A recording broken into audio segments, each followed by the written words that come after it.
Caleg Perindo Ustadz Yusuf Mansur edukasi pemilih berdaulat di Ciracas, Jaktim. Jadi saya tuh punya kata-kata sakti. Saya bilang, saya Yusuf Mansur sekarang ini tiap bulan bagi-bagi antara 12 sampai 15 miliar rupiah, betul kan? Tiap bulan. Nah pertanyaannya adalah, dari mana duitnya? Dari mana duitnya?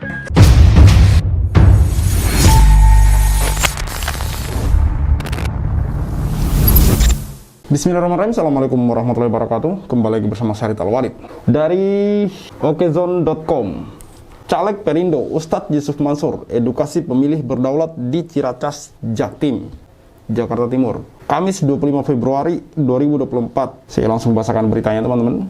Jakarta, Caleg Perindo atau DPR RI Dapil 1 DKI Jakarta, Jam'an Nur Khotib Mansur alias Ustadz Yusuf Mansur menyambangi pemukiman warga Ciracas, tepatnya di Jalan Gang Mangga RT 010-RW 04, Kelurahan Cibubur, Ciracas, Jakarta Timur, pada Kamis pagi tadi, 25 Januari 2024. Yusuf Mansur yang dibersamai oleh caleg Perindo untuk DPRD DKI Jakarta Muhammad Guntur tengah mengadakan bazar minyak goreng murah di lapangan yang berada dalam lokasi tersebut. Yusuf Mansur selain ikut menggelar bazar minyak goreng murah, dirinya pun ikut mengedukasi para warga guna memaksimalkan hak pilihnya pada pemilu serentak 2024 yang digelar pada 14 Februari 2024. Yusuf bersama Guntur pun memberikan edukasi sembari membawa simulasi surat suara yang berbentuk papan besar. Ini perkataan Yusuf Mansur. Jadi nanti pakai hak suaranya di 14 Februari ya ibu-ibu. Nah, contohnya nih, nyoblosnya Yusuf Mansur dari Perindo nomor urut 1. Kalau Guntur buat DPRD DKI ya, Perindo nomor urut 16 ya, ungkap Yusuf Mansur. Ungkap Yusuf sembari berkelakar. Nah, ini sudah mulai bergerilya ya teman-teman, berkampanye kemana-mana, bazar minyak goreng dan lain sebagainya. Sementara kasusnya terlupakan begitu saja. Ada di sana 14 orang karyawan yang sudah menunggu sejak lama. Ada di sana beberapa korban dari Hotel City, Kondote Moyavidi, Umroh Merdeka, Patungan Tabung Tanah. Terus yang paling terbaru ini perumahan Keisa Al Mansur untuk menunggu penjelasan teman-teman. Dan yang sudah sampai di pengadilan yaitu investasi batubara. Di sana ada Pak Zaini Mustafa sebagai penggugat yang kini sampai ke tahap kasasi. Lalu ada Ibu Lis yang juga sudah masuk ke persidangan, teman-teman. Bagaimana ini? Bagaimana kita menyikapi ini gitu? Sementara di sisi lain Yusuf Mansur sekarang sedang maju sebagai caleg gitu. Seperti tadi yang saya bacakan di berita awal gitu. Kenapa saya bacakan itu? Apakah untuk berkampanye, untuk mempromosikan Yusuf Mansur? Tentu tidak, teman-teman. Untuk memberitahu kepada kalian bahwa Yusuf Mansur masih maju melenggang, masih dengan percaya dirinya maju melenggang sebagai caleg gitu. Padahal dia masih punya banyak masalah gitu. Masih punya banyak hal-hal yang perlu sebenarnya dia selesaikan. Tidak ada yang melarang Yusuf Mansur untuk maju sebagai caleg. Itu hak dia gitu. Dan itu hak seluruh warga dan masyarakat Indonesia untuk dipilih ataupun memilih, teman-teman. Tapi yang menjadi masalah di sini, apakah tidak bisa masalahnya diselesaikan gitu? Apakah tidak bisa korban-korban ini dikumpulkan? Perasaan ini bukan dalam waktu dekat ini masalah ini mulai mencuat ya, sudah lama teman-teman. Bahkan tim kami Cahaya Islam sudah sejak tahun 2021 mulai mengangkat kasus ini, mulai mengangkat masalah-masalah yang menyeret nama Yusuf Mansur, teman-teman. Lantas kenapa tidak ada itikat dari beliau untuk kemudian bisa menyelesaikan masalah ini gitu? Inilah yang kemudian saya takutkan, bahwa ya orang, tentu saya sendiri akan berpikiran negatif dong. Bagaimana mungkin beliau mau dipercaya sebagai anggota DPR kalau masalah-masalahnya saja belum bisa diselesaikan gitu? Bagaimana bisa dia menyelesaikan masalah masyarakat Indonesia yang lebih sulit dan lebih rumit, teman-teman? Toh menyelesaikan masalah-masalah para investor saja ini dia tidak bisa selesaikan gitu. Taruhlah kita tidak berbicara masalah ganti rugi duit dulu. Kenapa dia sampai hari ini tidak mau menemui para korban gitu? Kenapa sampai hari ini tidak bisa duduk bersama dengan korban-korban investasi batubara, Hotel City, Umroh Merdeka, Tabung Tanah, karyawan Petren yang belum dibayarkan gajinya? Kenapa dia tidak bisa menemui mereka-mereka itu gitu? Apa susahnya, apa sulitnya gitu menemui mereka-mereka itu gitu? Ini yang kemudian menjadi hal yang saya permasalahkan sampai hari ini. Karena saya sudah beberapa kali bertemu dengan para korban dan melihat bagaimana keluh kesah mereka. Sampai ada yang menangis, sampai ada yang ngeri, teman-teman. Baik, sehingga kita lihat video dari channel YouTube Arah Kebenaran. Karena ini menarik, teman-teman. Judulnya itu Yusuf Mansur versus Yusuf Mansur. Yang saya tangkap dari video ini adalah menangkap rekam jejak atau jejak digital dari Yusuf Mansur yang mana statement satu dan yang lain itu berbeda, teman-teman. Kenapa ini saya up di media? Kenapa ini saya reaction?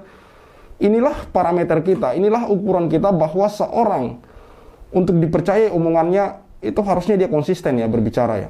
Tapi kalau omongannya bisa mencela-mencela, bisa A, bisa B, bisa B, bisa A, maka ini adalah bahan atau alasan bagi kita untuk kemudian tidak memilih orang-orang seperti ini yang cenderung tidak stabil ya, cenderung labil, teman-teman. Mari kita simak video dari channel YouTube Arah Kebenaran, teman-teman. Yusuf Mansur versus Yusuf Mansur. Tolong dicatat, saya tidak akan bawa sedekah ibu bapak semua. Nah, emang beritanya kan emas sekilo. Ustadz Yusuf Mansur rumahnya di Bobol Maling. Duit 1 M hilang, sama emas 1 kilo. Alhamdulillah. Yang hilang itu duit sedekah. Saya tidak akan bawa sedekah ibu bapak semua. Ustadz Yusuf Mansur rumahnya di Bobol Maling. Yang hilang itu duit sedekah. Yang hilang itu duit sedekah. Duit sedekah. Duit sedekah. Duit sedekah. Hah? Duit sedekah. Hah? Duit sedekah. Apa? Duit sedekah. No, God! No, God, please, no! No! No! No! Tentang cara. Nah ini dia bilang katanya dia tidak pernah atau tidak membawa duit sedekah. Sementara ada beberapa berita yang menunjukkan bahwa uang sedekah itu dibawa olehnya gitu. Kalau teman-teman masih ingat berita yang viral, Yusuf Mansur dicegat di Bea Cukai karena membawa duit over, nilainya over ya teman-teman. Kurang lebih kalau tidak salah itu 4 miliar dalam bentuk cash, teman-teman. Dia bawa dari luar negeri masuk Indonesia, teman. Dan ada juga berita yang berhubungan dengan tadi bahwa dia kemalingan, dan yang kemalingan itu adalah justru duit sedekah, teman-teman. Ini saya bacakan dari tangerangnews.com. Rumah Ustadz Yusuf Mansur dibobol maling Selasa 17 November 2009. Ini berita lama ya. Kediaman Ustadz Yusuf Mansur terletak di Jalan Tamrin, RT 0105, Kelurahan Ketapang, Kecamatan Cipondoh, Kota Tangerang. Dibobol maling saat ditinggal bepergian ke Bali. Kejadian tersebut baru diketahui pembantu korban Selasa tanggal 17 bulan 11 sekitar pukul 5.05.00 waktu Indonesia Barat. Henry Irawan, seorang staf Yusuf Mansur, mengatakan yang dicuri 3 unit handphone BlackBerry. Tahun 2009 tentu BlackBerry masih ini ya. Perhiasan sekitar 1 kg dan uang tunai yang disimpan dalam berangkas sebesar 450 juta. Perampok masuk melalui pagar samping sebelah kiri rumah Yusuf Mansur. Setelah berada di dalam teras, pelaku mencongkel jendela ruang tamu. Saat kejadian ini berlangsung, 2 orang yang berada di dalam rumah, Yayu Yundari dan Rina Ernawati, sedang terlelap tidur. Saya tidak paham kenapa uang dalam berangkas bisa dibobol, tapi yang menjadi fokus di sini adalah bagaimana Yusuf Mansur mengatakan di satu video bahwa dia tidak pernah membawa uang sedekah atau dia tidak membawa uang sedekah, tapi di video lain justru terungkap bahwa dia pernah dicegat oleh Bea Cukai karena membawa uang sedekah sampai miliaran rupiah. Dan ini yang saya bacakan beritanya adalah rumahnya kebobolan senilai 450 juta dan emas 1 kg, handphone 3 unit BlackBerry, merek BlackBerry, yang mana di tahun 2009 merek BlackBerry itu masih punya harga ya. 3 unit handphone BlackBerry, emas 1 kg, dan uang 450 juta di tahun 2009, teman-teman. Tentu ini nominal yang sangat banyak. Dan itu adalah uang sedekah. Yusuf Mansur sendiri yang bicara. Ini tentu bertentangan dengan pernyataan dia yang mengatakan bahwa dia tidak membawa uang sedekah gitu. Maka saya percaya judul Yusuf Mansur versus Yusuf Mansur ini adalah sebuah ketidakkonsistenan dari seorang Yusuf Mansur dalam memegang kata-katanya gitu. Sebuah pernyataan Yusuf Mansur yang tidak bisa kita percaya begitu saja, teman-teman, karena selalu bertentangan. Mari kita lanjutkan video ini, teman-teman. Saya alhamdulillah sekalian lapor ke orang tua saya di Ibnu Khaldun ini sebagai kabar gembira. Nyari dana 2 triliun nggak keringetan tuh. Dari mana duitnya? Dari mana duitnya? Saya butuh duit 1 triliun. Bisa. Mau Anda patungan? Mau. Nyari dana 2 triliun nggak keringetan tuh. Saya butuh duit 1 triliun. Nyari dana 2 triliun nggak keringetan tuh. Saya butuh duit 1 triliun. Bisa. Mau Anda patungan? Mau. Nyari dana 2 triliun nggak keringetan tuh.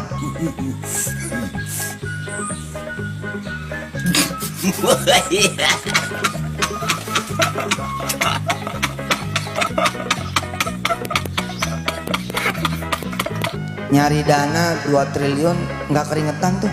Saya butuh duit 1 triliun. Saya menolak loh Pak, kalau saya ngajarin sedekah supaya pengen kaya saya nolak. Nggak ada Pak, Bapak coba cek ceramah saya dari mulai dulu sampai hari ini. Saya ngajarin sedekah buat kaya, enggak. Saya ngajarin sedekah buat tauhid. Pegang omongan saya, ikutin ibu bapak yang dirahmati Allah, ikutin kalimat saya. Makin kita susah, ayo. Mana suaranya? Makin kita susah, makin harus bersedekah. Bukan orang kaya yang wajib bersedekah, tapi kita yang miskin yang wajib bersedekah. Bukan orang kaya yang harus bersedekah, tapi justru yang miskin yang harus bersedekah. Kenapa? Karena kalau yang kaya bersedekah dia tambah kayanya, sedangkan yang miskin tetap miskinnya. Betul? Jangan. Yang miskin harus bersedekah supaya berubah dia menjadi kaya. Jelas kan, jelas banget kan, perbedaannya tuh jelas banget kayak timur dan barat. Di video lain dia mengatakan dengan terang-terangan bahwa dia mengajarkan sedekah bukan untuk kaya tapi untuk tauhid. Tapi di video yang lain dia secara terang-terangan mengatakan yang sebaliknya gitu. Bahwa yang miskin itu wajib bersedekah karena dengan bersedekah dia akan menjadi kaya gitu. Kita tidak usah membahas masalah ilmu sedekah atau apa, itu sudah sering kita bahas ya, dan itu sudah banyak dijelaskan oleh ustadz-ustadz yang lain gitu. Yang kita fokus dalam video ini adalah gimana perbedaan antara pernyataan Yusuf Mansur dan antara satu dan yang lain itu sangat tumpang tindih, sangat berbanding terbalik teman-teman, sangat kontradiksi gitu, sangat berlawanan gitu. Padahal ini pernyataan dari satu orang, seolah-olah pernyataan dua orang. Maka ini memang betul judulnya Yusuf Mansur versus Yusuf Mansur gitu. Karena satu orang yang sama bisa mengeluarkan pernyataan yang berbeda gitu. Entah ini memang orang tidak punya pendirian atau memang terkenal pembohong gitu. Pernyataan satu dan yang lain bisa berbeda seperti ini. Jauh sekali perbedaannya teman-teman. Di video yang lain dia mengatakan dia mengejar tauhid, dia mengejar sedekah bukan untuk mengajarkan orang agar sedekah menjadi kaya gitu, tapi murni tauhid. Tapi di video lain dia mengatakan kita sedekah agar yang miskin bisa menjadi kaya gitu. Jelas sekali perbedaannya teman-teman, sangat luar biasa orang ini. Saya menolak loh Pak, kalau saya ngajarin sedekah supaya pengen kaya saya nolak. Nggak ada Pak, Bapak coba cek ceramah saya dari mulai dulu sampai hari ini. Saya ngajarin sedekah buat kaya, enggak. Yang miskin harus bersedekah supaya berubah dia menjadi kaya. Supaya berubah dia menjadi kaya. Nggak ada Pak, Bapak coba cek ceramah saya dari mulai dulu sampai hari ini. Saya ngajarin sedekah buat kaya, enggak. Supaya berubah dia menjadi kaya. Wait a minute. Who are you?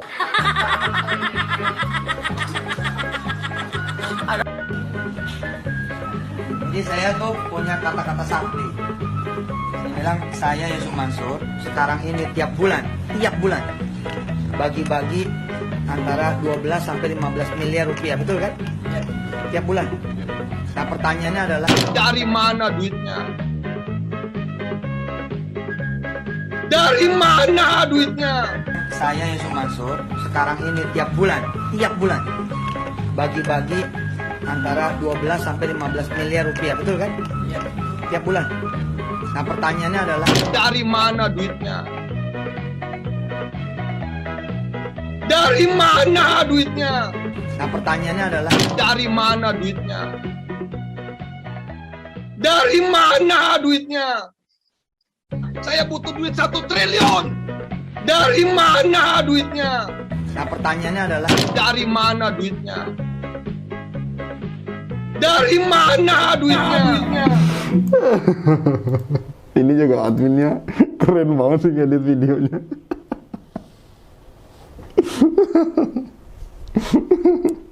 Video ini sudah pernah kita angkat juga ya teman-teman, yang mana dia mengatakan dia bagi-bagi duit 15 miliar per bulan, yang mana itu menurut saya sangat fantastis sekali angkanya 15 miliar per bulan teman-teman, bayangin gitu. Dan terbukti sekarang, bahkan ini video tentang PayTrend ya, di mana dia di situ ya, dari situ mungkin orang kemudian tertarik bergabung. Bayangin teman-teman, dia bilang dia bagi-bagi 15 miliar per bulan gitu untuk orang-orang yang bergabung dengan PayTrend. Sementara terbukti sekarang, terbongkar fakta yang sangat miris bahwa gaji karyawan PayTrend saja itu tidak diberi teman-teman. Tidak main-main, sampai tahunan mereka tidak digaji loh. Itu ada kemarin Ibu Aisyah ini diwawancara oleh Pak Darso, kemudian ada security yang juga diwawancara oleh Pak Darso, dan 14 orang karyawan yang sudah dimediasi oleh Disnaker. Mereka semua tidak diberi haknya teman-teman. Apakah kemudian pernyataan Yusuf Mansur yang mengatakan bahwa dia membagi-bagi uang 15 miliar bisa kita percaya? Tentu tidak teman-teman. Ini bagi saya adalah sebuah pembohongan publik yang sebenarnya ini harus ditangani secara serius gitu. Semoga dengan tanggal 14 Februari nanti dan tahun ini ada pergantian kepemimpinan, kemudian pemimpin yang baru bisa kemudian menangani masalah ini, karena saya pikir ini sudah merugikan banyak orang. Harusnya ditangani oleh pihak-pihak yang berwenang gitu, agar orang ini dipanggil gitu dan diadili secara seadil-adilnya gitu, dipertanyakan bagaimana dia selama ini gitu. Kalau Indra Kents saja dan Doni Salmanan yang menurut saya mereka itu flexing juga, tapi menurut saya kalau saya lihat selama ini jumlah korban dan nominal kalau di total sepertinya tidak terlalu banyak gitu, dibandingkan dengan orang-orang yang selama ini diwawancara oleh Pak Darso Arif, yang kemudian sering menyebut nama Yusuf Mansur ada di sana. Itu nominalnya miliaran, bahkan bisa tembus triliunan teman-teman kalau di total semua gitu. Ini kan makanya butuh perhatian dari pihak-pihak yang mempunyai wewenang untuk kemudian mengurusi masalah ini gitu. Maka saya harap teman-teman dengan saya meng-up video-video seperti ini, itu tujuannya marilah kita kemudian bersama-sama dewasa dalam berpikir, cerdas dalam berpikir gitu. Smart people gitu. Maksudnya ini orang kan mencalonkan diri sebagai calon legislatif, DPR RI lagi. Seperti tadi yang saya bacakan di awal berita gitu, di awal video ini. Jangan sampai kemudian orang-orang ini menjatuhkan pilihan ke orang-orang yang salah gitu loh. Yang rekam jejak dan jejak digitalnya sudah mengarah ke hal-hal yang tidak benar gitu. Karena orang-orang seperti itu, kalau misalkan kemudian naik dan duduk di parlemen, sudah pasti teman-teman, sudah bisa dipastikan tidak akan pernah membawa aspirasi Anda, tidak akan pernah mewakili Anda, tapi mewakili dirinya sendiri, mewakili perutnya sendiri, dan mewakili kepentingan pribadinya teman-teman. Sudah jelas gitu, dari rekam jejak digitalnya saya belum melihat hal-hal yang positif gitu. Kalau sudah menyangkut masalah duit teman-teman, duit tentu bagi saya hal yang sentral gitu. Orang akan diuji keimanannya ketika dia sudah berhubungan dengan duit gitu. Orang boleh berteriak-teriak, dia jujur, dia apa segala macam, tapi ketika diuji dengan duit, dia bisa menghindar apa tidak. Disitulah kalau menurut saya yang paling penting gitu. Karena kalau sudah berhubungan dengan duit, kebanyakan orang yang tadinya dilihat baik menjadi gelap mata teman-teman. Dan di sini ketika menyangkut duit atau bisnis apapun itu yang berhubungan dengan umat, saya belum melihat orang ini tuh sukses gitu. Kebanyakan bisnis dia yang itu menyeret orang-orang banyak sampai orang itu kemudian berinvestasi segala macam, menyetorkan duitnya, itu tidak pernah berhasil teman-teman. Tidak pernah beres bisnis tersebut. Selalunya bermasalah, selalunya mangkrak. Yang sampai hari ini belum ada orang yang selain Pak Darso Arif, Pak Zaini Mustafa yang sampai kemudian kayak biasa-biasa saja gitu. Padahal ini hal yang mengejutkan, hal yang mengherankan gitu. Kenapa orang ini ketika membuka bisnis bersama para umat, bersama orang banyak, itu selalu gagal gitu. Sementara dia punya bisnis-bisnis pribadi, itu sukses, selalu sukses teman-teman. Maka kemudian ada juga orang yang mengatakan, apakah mungkin uang-uang dari umat ini yang dikumpulkan itu dialihkan untuk kepentingan pribadi, untuk bisnis pribadi? Wallahu a'lam bishawab, hanya Allah yang maha tahu teman-teman. Dan semoga kemudian Allah membongkar ini. Saya yakin satu saat pasti Allah turun tangan dan membongkar masalah ini sedetail-detailnya sampai ke akar-akarnya. Siapa sebenarnya musang yang berbulu domba selama ini. Cukup sekian dari saya. Saya Khalid Al-Walid, see you on the next videos.